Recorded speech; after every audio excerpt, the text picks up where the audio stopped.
America, Israel ఇరాన్పై చేస్తున్నది యుద్ధం కాదని, దాడి అని సిపిఎం పొలిట్ బ్యూరో సభ్యులు బివి రాఘవులు అన్నారు. ఇరాన్లో ఎందరో వేలాది మంది తెలుగువారు, దక్షిణాది నుంచి వెళ్లిన వ్యక్తులు ఉన్నారని, అరబ్ ఎమిరేట్స్లో ఉన్న భారతీయులను రక్షణ కల్పించి అక్కడ నుంచి ఇక్కడకు జాగ్రత్తగా తరలించాలని డిమాండ్ చేశారు. యుద్ధంపై ప్రధాని మోడీ వైఖరేంటో ప్రకటించాలని కోరారు. అమెరికాతో అంటగాగటం వల్ల మనకు ఏమీ ఉపయోగం లేదంటున్న బివి రాఘవులతో మా Amaravati regional coordinator Kumar Chand face to face. Iran అదేవిధంగా అమెరికా దేశాల మధ్య జరుగుతున్నటువంటి యుద్ధంలో చాలామంది అసలు బాస్తున్నారు. అదేవిధంగా యుద్ధం మరింత జటిలమయ్యి ముందుకు వెళ్తుంది. అయితే అటు ట్రంప్ కావచ్చు, ఇటు ఇక్కడ మన భారతదేశానికి సంబంధించి మోడీ తన స్టాండ్ అయితే మాత్రం అటు కానీ ఇటు కానీ ప్రకటించలేదు. అదేవిధంగా ఒక్కోసారి ఒక్క స్టేట్మెంట్ని, ఒకసారి ఒక స్టేట్మెంట్ని చేస్తున్నారు. అయితే మనతో పాటు సిపిఎం పాలిట్ బ్యూరో సభ్యులు రాఘవులు ఉన్నారు. ఆయన అడిగి తీసుకునే ప్రయత్నం చేద్దాం. సార్, మీ స్టాండ్ ఏంటి దీని మీద? ఈ యుద్ధం సంబంధించి మీ అభిప్రాయం ఏంటి? గత 2 రోజుల నుంచి అమెరికా, ఇజ్రాయెల్ వాయుసేన మొత్తం ఇరాన్ మీద కార్పెట్ బాంబింగ్ చేస్తున్నారు. సామాన్య ప్రజల్ని, పిల్లల్ని కూడా హత్య చేస్తున్నారు. ఇరాన్ యొక్క పట్టణాలని, ఇన్ఫ్రాస్ట్రక్చర్ని పూర్తిగా ధ్వంసం చేస్తున్నారు. ఆ రకంగా ఇరాన్ నామరూపాలు లేకుండా చేయాలనే కుట్రబుద్ధితోటి వాళ్ళు దాడులు జరుగుతున్నాయి. దీన్ని తీవ్రంగా ఖండిస్తున్నాం. ప్రపంచమంతా ఖండించాలని చెప్పేసి మేము విజ్ఞప్తి చేస్తున్నాం. ఎటువంటి ప్రొవొకేషన్ లేకుండా, ఎటువంటి ప్రమాదం కూడా లేకుండా ఈరోజు ఏకపక్షంగా ఈ దాడి జరుగుతుందని చెప్పేసి ప్రపంచం అంతా, ఆఖరికి అమెరికాలో ప్రజలు కూడా ఈరోజు భావిస్తున్న పరిస్థితి ఉంది. ఒకవైపున చర్చలు జరుపుకుంటూనే, ఆ చర్చల్లో పురోగమనం జరుగుతుందని చెప్తూనే, రెండో వైపున ఆ చర్చల పరిష్కారమై శాంతియుతమైన ఒప్పందం జరుగుద్దేమనే భయంతో ముందుగానే దాడి చేసినట్టుగా కనపడుతుంది తప్ప దీని అవసరం ఏమాత్రం లేదు. ఈరోజు మొత్తం ఆ వాతావరణం అంతా ఈరోజు పశ్చిమాసియా మొత్తం అన్ని దేశాలకి వ్యాపిస్తుంది. సౌదీ అరేబియా, ఖటారు, ఎమిరేట్స్, మిగతా దేశాలన్నిటికీ వ్యాపిస్తుంది. ఈ పశ్చిమాసియా అనేది ప్రపంచానికి చమురు బావి లాంటిది.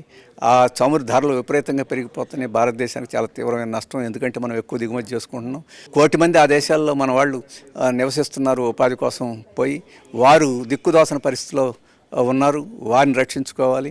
ఇది ఏది జరగాలన్నా, అలాగే ఇరాన్ మనకు మిత్రదేశం, చాలా దీర్ఘకాలంగా మిత్రులుగా ఉన్నాం. మనకు ఎంతో సహాయం వారికి చేస్తున్నాం, వారి నుంచి మనకు సహాయం వస్తుంది.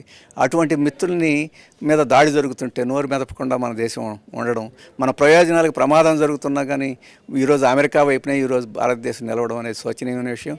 మోడీ గారు ఇప్పటి వరకు పెదవి విప్పలేదు. మొన్న ఎమిరేట్స్కి వెళ్ళినప్పుడు పెదవి విప్పాడు. అది కూడా అమెరికాకు అనుకూలంగా విప్పాడు, ఇరాన్కి వ్యతిరేకంగా విప్పాడు తప్ప మొత్తం యుద్ధాన్ని ఖండించి యుద్ధం వెంటనే ఆపాలని చెప్పేసి ఇప్పటి వరకు మాట్లాడలేదు. ఇది అన్యాయం. కాబట్టి వెంటనే భారతదేశ ప్రజల యొక్క ప్రయోజనాన్ని దృష్టిలో పెట్టుకొని బీజేపీ, మోడీ ప్రభుత్వం వెంటనే ఈ యుద్ధాన్ని, అమెరికా యొక్క దౌర్జన్యాన్ని ఖండించాలని, యుద్ధాన్ని ఆపి శాంతి కోసం ముందుకు రావాలని, అటువంటి ప్రయత్నాలకు భారతదేశం పూనుకోవాలని చెప్పేసి మేము కోరుతున్నాం. అయితే మనకి ఇప్పుడు ఇటు ఇరాన్తో కావచ్చు, అదేవిధంగా ఇటు అమెరికాతో కావచ్చు, ద్వైపాక్షిక సంబంధాలు మంచిగా ఉన్నాయి. అదే కాకుండా ఇప్పుడు తన స్టాండ్ అనేది ప్రకటిస్తే డిప్లొమాటిక్గా ప్రాబ్లమ్స్ వచ్చే అవకాశాలు ఉన్నాయి. మీరేమంటారు? మొదటిది, మనకి ఇరాన్ తోటి స్నేహం వలన మనకి లాభమే జరిగింది తప్ప నష్టం జరగల. అమెరికాతో స్నేహం వల్ల ఇప్పటి వరకు నష్టాలే జరిగింది తప్ప యొక్క లాభం జరగలేదు. సుంకాల ఒడంబడికి తీసుకుని మొత్తం దేశానికి నష్టం జరిగే పత్తులు వచ్చింది. అలాగే ఈరోజు ఇజ్రాయెల్ తోటి మన సంబంధాలను నెరుపుకోవడం వలన మొత్తం అరబ్ దేశాలన్నింటిలో మన పేరు ప్రతిష్టలు పోయినాయి. దానివల్ల మనకి నష్టం జరగలేదు. ఈరోజు రష్యా నుంచి దిగుమతులు నూనెని నిషేధించింది అమెరికా. దానికి లొంగిపోయి మనం దిగుమతి చేసుకోవడం, అత్యంత చౌకగా వచ్చే రష్యన్, దాన్ని కోల్పోయాం. ఇప్పుడు దీని మూలంగా విపరీతంగా ఆయిల్ ధరలు పెరిగిపోయాయి. దానివల్ల నష్టం జరుగుతుంది. ఏదో పుంఖానుపుంఖాలుగా అమెరికా నుంచి పెట్టుబడులు వచ్చి పడుతున్నాయి అంటే అసలు భారతదేశంలో పెట్టుబడులే గత 3 సంవత్సరాల నుంచి తగ్గిపోతున్నాయి అని చెప్పేసి గణాంకాలన్నీ చెప్తున్నాయి. ఈ నేపథ్యంలో అమెరికా నుంచి ఏం బాగుకున్నాం, ఏం లాభం వస్తుంది? వాస్తవంగా భారతదేశానికి, పాకిస్తాన్కి ఈ మధ్య సంఘర్షణలో నేనే శాంతిని చేశాను, వీళ్ళేమీ లేదు, నేను అమెరికా జాగ్రత్త సుంకాలు విధిస్తానని చెప్పంటే భయపడిపోయి ఇద్దరు అంగీకరించారని చెప్పేసి అంత చులకనగా, అవమానకరంగా మాట్లాడుతూ ఉంటే ఈ దేశాన్ని ఏ రకంగా మేలు జరిగిందని చెప్తాం. ఇప్పుడు ఇరాన్ దాన్ని ఖండించిన దానివల్ల మనం ఏ రకంగా నష్టపోతామని, ఖండించిన దానివల్ల ప్రపంచం అంతా ఇంత పెద్ద ప్రజాస్వామిక దేశం న్యాయం కోసం నిలబడిందని చెప్పేసి గౌరవం పెరుగుద్ది తప్ప మనం నష్టపోయేదేం లేదు. సార్, అయితే ఇప్పుడు మోడీ ఆపరేషన్ సింధూర్ కావచ్చు, రకరకాల ఆపరేషన్లు చేసి ఇప్పుడు అత్యధికమైన ఫాలోయింగ్ని కలిగి ఉన్నటువంటి నేతల్లో ఒకరుగా ఉన్నారు. ఆయన తీసుకున్నటువంటి ప్రతి డెసిషన్కి కూడా ప్రజలు అంతా కూడా పట్టాభిషేకం చేస్తున్నారని బయట ఒక టాక్ ఉంది. ఒక్క కమ్యూనిస్టులు మాత్రమే దీన్ని వ్యతిరేకిస్తున్నారు అంటున్నారు. మీ అభిప్రాయం? మన పార్లమెంట్ ఎన్నికల్లో ఎన్ని ఓట్లు వచ్చినాయి వాళ్ళకి? అత్యధికం ప్రజలు అంటున్నారు. బీజేపీ వాళ్ళకి వచ్చిన ఓట్లు 41% ఓట్లు వచ్చినాయి. కాబట్టి బలాబలాలు గురించి మీడియాలో, సోషల్ మీడియాలో ఆయన పోస్టుల గురించి వాటిని బట్టే బాగుంది. ఈరోజు ఇరాన్ మీద జరుగుతున్నది అన్యాయం కాదు అని చెప్పేసి అనేవాళ్ళు భారతదేశంలో ఎవరు ఉండరు. కరుడుగట్టిన మతోన్మాదులు ఇరాన్లో ముస్లింలు ఉన్నారు, ఆ ముస్లింలు నాశనం కావాల్సిందే అని మతోన్మాదులు ఎవరన్నా అనాల్సింది తప్ప, లేకపోతే ఒక మానవత్వం కలిగిన వాళ్ళు ఎవరు అనేదానికి యుద్ధమే కాదు, అది దాడి. ఒకవైపు నుంచి అమెరికాలో 6 చనిపోయారట, అది అమెరికాలో చనిపోలా. అమెరికా సైనికులు ఇక్కడికి వచ్చి స్థావరాల్లో ఉన్నవాళ్ళు చనిపోయారు.